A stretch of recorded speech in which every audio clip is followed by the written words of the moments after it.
This is Halifax Harbour. On the morning of December 6th, 1917, the city of Halifax woke up to a clear, calm day. The war in Europe that had been raging for 3 years at this point felt like nothing more than a news story, but the port was in full swing, acting as a vital supply depot for the Allied forces in Europe. The morning had been going the same as any other, but by 9:05 a.m. that same December day, a third of the city will have been flattened.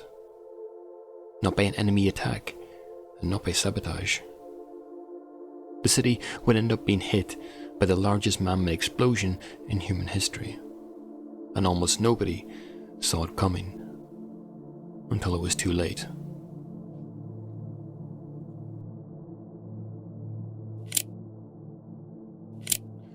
By 1917, Halifax was running at basically full capacity. The harbour had always been its reason for existing. Deep and ice-free, its position was perfect for ships crossing the Atlantic to Europe. But the war had turned it into something else entirely. Every day, convoys of Allied ships assembled in the Bedford Basin just north of the city, loading troops, food, and munitions before making the crossing. Hundreds of ships would be on the move constantly, but also running through it was the quiet, unremarkable presence of enough ammunition to level everything for miles around. Though the people of Halifax had simply grown used to it. Dock hands worked alongside crates of TNT, and families lived just a few streets back from piers that were stacked high with munitions. That's the funny thing about danger, though. If you're surrounded by it for long enough, you simply stop seeing it. On any given morning, 2 ships passing through the narrow channel connecting the outer harbour to the basin, was entirely routine.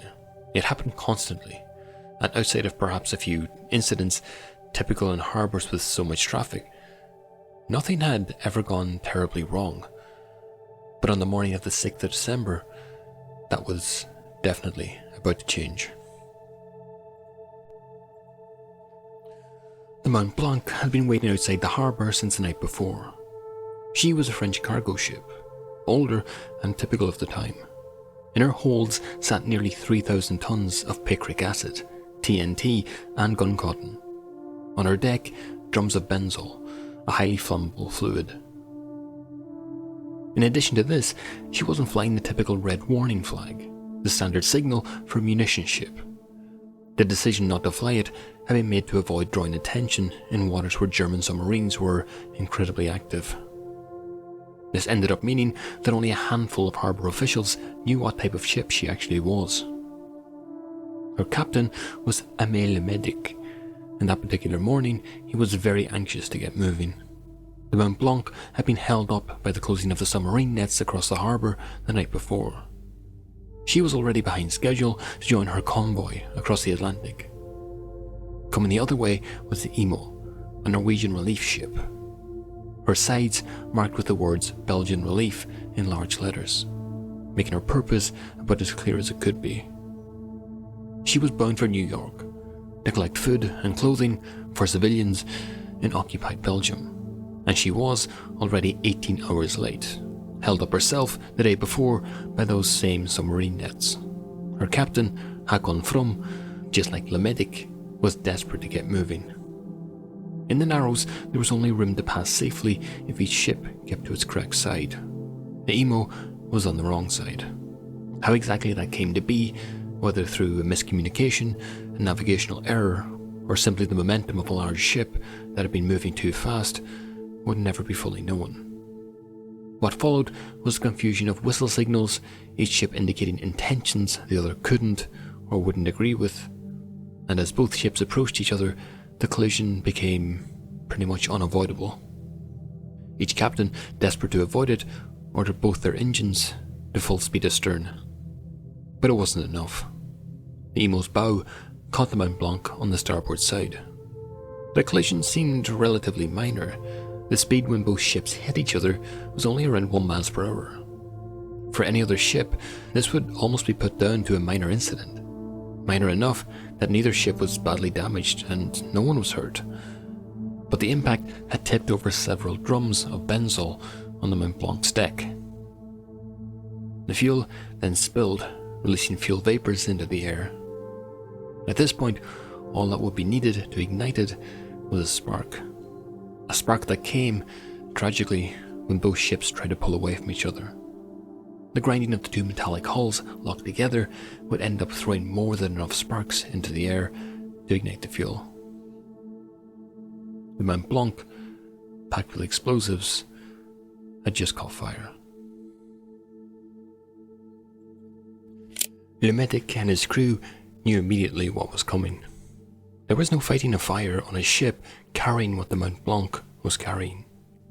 The moment the flames reached the cargo holds, the ship would be gone, and everyone on it with her. So they lowered the lifeboats, abandoned the ship, and rowed as hard as they could for the Dartmouth shore on the far side of the harbour. As they rowed, they shouted, waving their arms at the other ships in the harbour and the people that had already started to gather along the waterfront, shouting warnings in French that nobody on the English-speaking shore could make any sense of.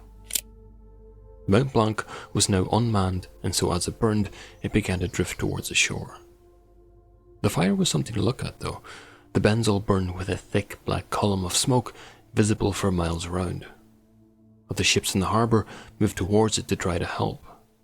On shore, people stopped what they were doing and walked down to the water. In Richmond, the neighbourhood sitting directly alongside Pier 6, residents came out of their houses to watch the ongoing disaster.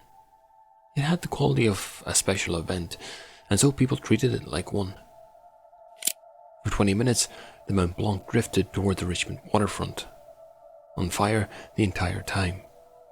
Almost nobody watching had any idea what was inside her. However, at the Richmond railway station, a dispatcher named Vince Coleman was one of the first to find out.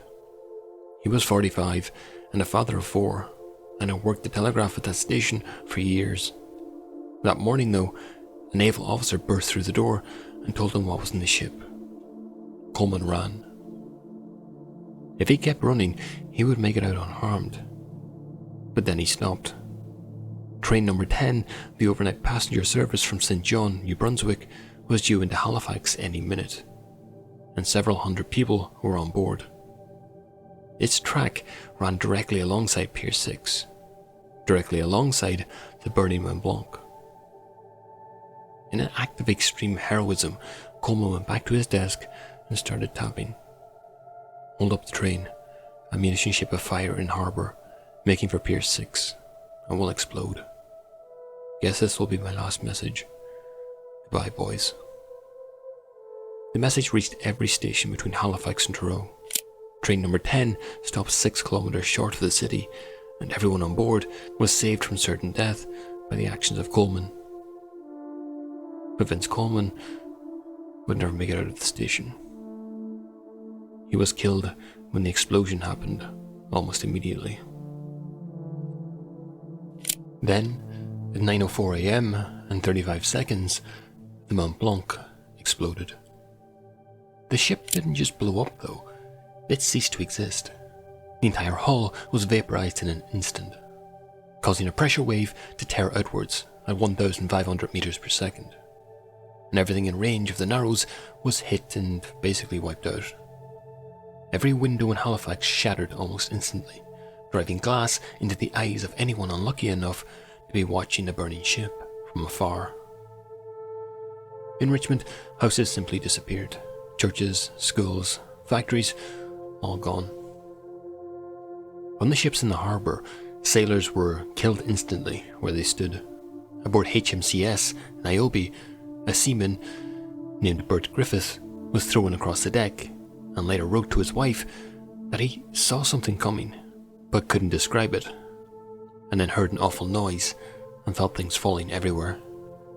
20 kilometres away in Lawrencetown, people felt what one resident described as something like a blow to the face, followed by a pull back in the opposite direction. The explosion was heard as far away as Prince Edward Island, 180 kilometres from Halifax itself. The blast also vaporized the water directly beneath the ship. The power of the explosion ended up sending a tsunami 18 meters above the high water mark that drove 3 blocks into the city, before eventually dragging everything back into the harbour as it retreated. The Emo, the ship that had started all of this, was thrown onto the Dartmouth shore by the sheer force.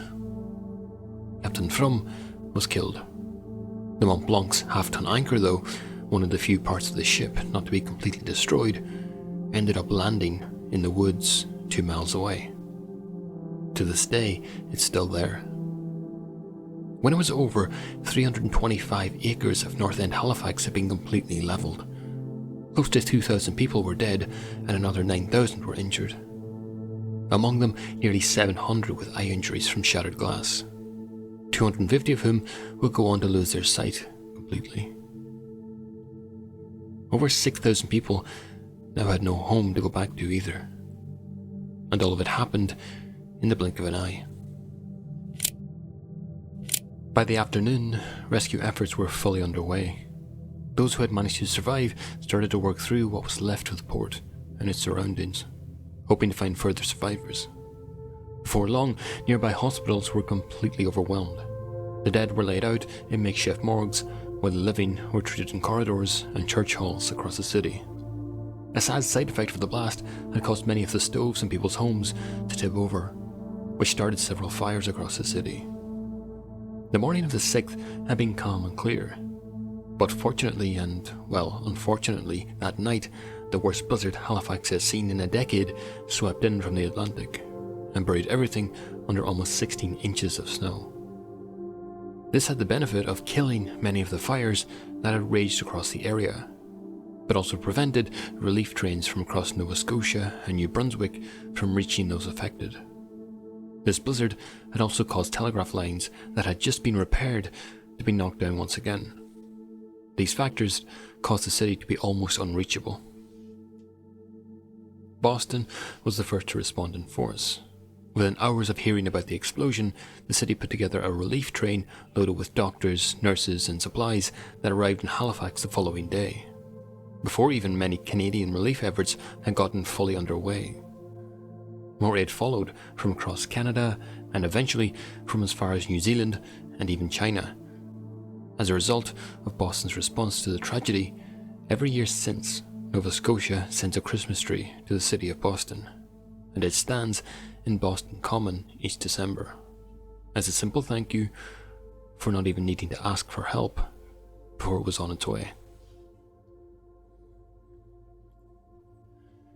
In February of 1918, a government inquiry placed the blame squarely on Le Medic and the Mont Blanc's pilot, directing a blame towards Le Medic and his crew were mostly an extension of an anti-French sentiment following the explosion of the French munition ship. The people of Halifax wanted someone to blame, and so they looked directly at the ship's captain, Aimé. Nevertheless, manslaughter charges were brought against both pilot and captain, but they didn't stick.